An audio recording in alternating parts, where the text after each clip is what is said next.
All right, so welcome back. Today, six big topics: census, gig workers, insolvency reform, tribal rights, electronics, and small savings. Let's go. So, first of all, we have the census 2027, 16 years, one missing count, right? So, India's census, last conducted in 2011 and due in 2021, has now been officially scheduled for 2027. Now, that's a 16-year gap between censuses. It's the longest in independent India's history, and it has paralyzed everything that depends on population data, welfare schemes, seat delimitation, and the women's reservation implementation. Now, the Nari Shakti Vandan Abhiniyam, 33% reservation in Lok Sabha and state assemblies, was passed in 2023. But the Act explicitly says it kicks in only after the delimitation, which can only happen after the census, right? So, the National Food Security Act fixes beneficiary counts at 75% rural and 50% urban of the 2011 census. Now, India's population has grown by 17 crore since then.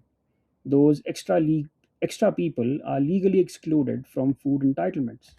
The last caste census was 1931 under the British. The Mandal Commission in 1980 estimated OBC population at 52% using extrapolations, not counts.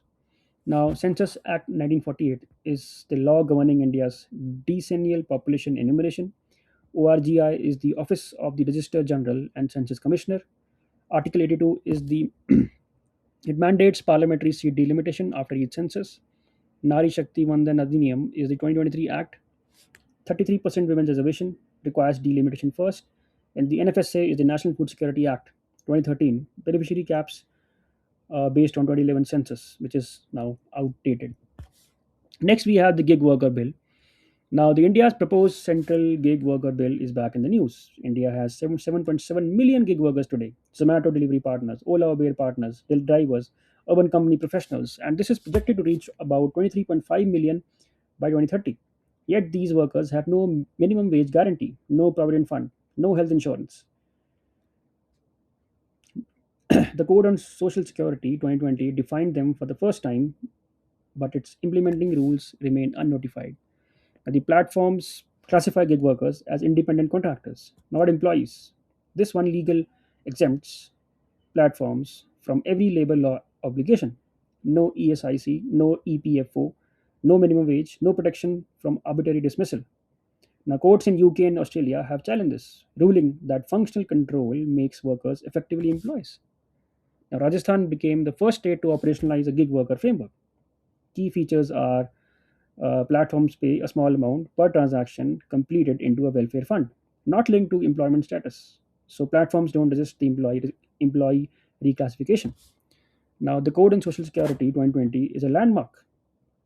It defined gig and platform workers in an Indian law for the first time. But 6 years later, the implementing rules for the gig workers chapter have not been notified at the central level. A law on paper with no rules is a law with no effect. Now, gig worker is a person who's doing task-based platform work. Code on Social Security 2020 is the first law defining gig platform workers. Rajasthan Gig Workers Act 2023 is the first state law per transaction welfare fund model. And algorithmic management is worker control through platform ratings and automated systems.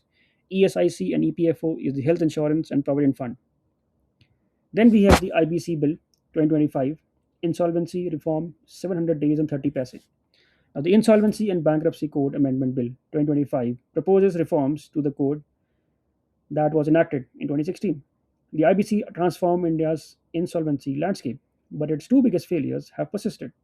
Cases take almost double the statutory 330-day limit to resolve, and creditors recover only about 30 paise for every rupee owned. The 2025 amendments aim to fix these structural problems. The IBC mandates completing corporate insolvency resolution process in 330 days. In practice, IBBI data shows the average is over 700 days, and 70% of the ongoing cases have reached the statutory limit. So every extra day means further asset deterioration, which means lower recovery for creditors. Now, financial creditors, primarily banks, recover about 30 to 32% of their admitted claims in resolved IBC cases. That sounds poor, but compare it to pre IBC recovery of often below 10%. and taking 10 to 15 years. Now, when an Indian company has assets or creditors abroad, there is no legal framework for courts in different countries to coordinate. Each country races to grab assets first. IBC 2016 is the landmark insolvency law replacing the BIFR, SICA, Creditor in Control Framework. IBBI is the Insolvency and Bankruptcy Board of India, regulatory authority for IBC. NCLT is the National Company Law Tribunal, adjudicates corporate insolvency cases. Section 29A is it disqualifies willful defaulters and promoters from bidding for their own company. Clear cut is the difference between what creditors are owed and what they actually recover. PPAC is the faster insolvency for MSMEs, debtor in possession model introduced 2021. Then we have the DNT, India's 10 crore invisible citizens. Now, the India's denotified and nomadic tribes are back in the news. These 10 crore people are descendants of communities that the British branded as hereditary criminal under the Criminal Tribes Act of 1871.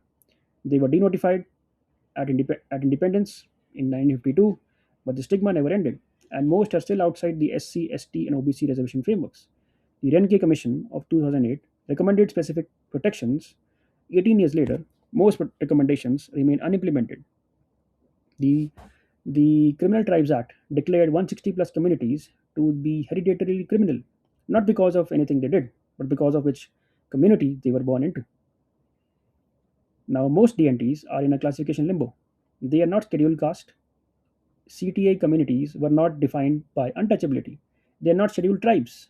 They are not forest dwelling tribal communities in the constitutional sense. OBC inclusion again varies state by state. Many DNT communities are not in any state's OBC list. Now, the National Commission for DNTs under Balkrishna Renke submitted its report in 2008 with clear recommendations. Repeal the Habitual Offenders Act, create a dedicated reservation category, set up a National Welfare Corporation, and include the DNTs in the census. Criminal Tribes Act, again 1871, is a British law branding 160 plus communities as hereditarily criminal. Habitual Offenders Act 1952 Habitual Offenders Act 1952 is the replacement law, still enables police profiling of DNT communities. Renke Commission is the 2008 National Commission, recommended welfare for DNT, NT, largely unimplemented. DWB DNC is the Development and Welfare Board for Denotified Nomadic Communities, 2019, limited mandate. And PVTG is the Particularly Vulnerable Tribal Groups, 75 notified, covered by PM Janman, and DNTs are separate. Then we have the electronic manufacturing, assembly boom, component gap. So India has become the world's second largest smartphone manufacturer, a remarkable achievement driven by the PLI schemes for electronics. Apple now manufactures about 14 to 15% of its global iPhones in India through Foxconn and Tata. Electronics exports crossed 29 to 30 billion rupees in 2024-2025. But the story behind the headline is more complicated. 85% of the components that go into these phones are still imported from China, Taiwan, and South Korea. India is assembling, not manufacturing. PLI for large scale electronics, 40,000 to 995 crore outlay, attracted Apple, Samsung, Dixon Technologies. India went from near zero iPhone exports to over $10 billion in fiscal year 24-25 in 5 years. Tata Electronics became the first Indian company to manufacture iPhones when it acquired Wistron's India operations. Now, this is genuine industrial policy success story. The speed of transformation is remarkable. Here's the problem: the chips, displays, cameras, and circuit boards inside those Indian assembled iPhones are made in Taiwan, South Korea, and China, imported as components, assembled in India, exported as made in India. Now, India adds about 15 to 20% of the product's value. Now, China built its electronics dominance in three stages over 20 years: assembly in the 1990s, component manufacturing in the 2000s, and chip design in the 2010s. India is successfully at stage one. The transition to stage two is component manufacturing, which requires not just policy incentives, but industrial clusters, skilled engineers, and reliable supply chains. PLI is a production linked incentive, output based subsidy, about 40,995 crore for electronics. Then specs is the scheme for promotion of electronics component, about 25% fiscal incentive for component manufacturing. ITA 1 is the WTO Information Technology Agreement. ESDM is the electronic system design and manufacturing. And Foxconn Tata Electronics is the Apple's primary India contract manufacturers. Then we have the small savings schemes, which is India's hidden fiscal pillar. Now, India's small savings interest rates are under review. A quarterly excise that directly affects the returns of crores of households who park their savings in PPFs, SSY, NSC, and post office deposits. Now, these schemes collectively mobilize about 4 to 5 lakh crores annually, financing a significant portion of the government's fiscal deficit outside the bond market. The rate decision is both a fiscal call and a social welfare call. Now the National Small Savings Fund pools all collections from the PPF, SSY, NSC, and KVP, and post office deposits. The states are required to borrow from NSSF based on collections from the territory at rates 25 basis points higher than the comparable GSEC yields. Now, states would prefer to borrow directly from the market at lower cost, but NSSF mandatory borrowing constrains this. The 15th Finance Commission recommended reforming the system. It's a center state fiscal tension built into small savings architecture. State subsidizes the center's borrowing cost. Now, the PPF and SSY are not just saving schemes, they are India's informal retirement and education finance system for the 90% of workers not covered by EPFO. So, NSSF is the National Small Savings Fund, pools all small savings, lends to center and states.